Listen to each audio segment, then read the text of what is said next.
चंद्रपूर गडचिरोली जिल्ह्यात मागील 3 दिवसांपासून पावसाची संततधार कायम आहे।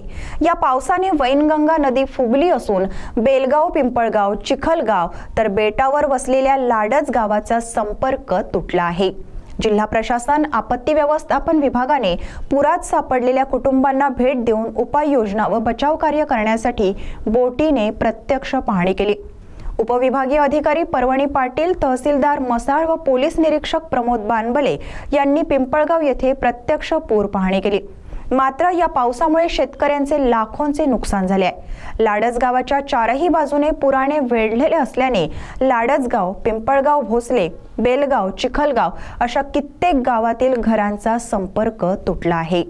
तर शेत शिवारातील भाजीपाला, धान पिके व धान परे वाहून गेले आहेत। शेतकऱ्यांची ही बिकट स्थिती लक्षात घेऊन शासनाने नुकसान भरपाई त्वरित द्यावी अशी मागणी आपत्तीग्रस्त शेतकरी करीत आहेत। ब्रह्मपुरीहून मधुकर मेश्राम।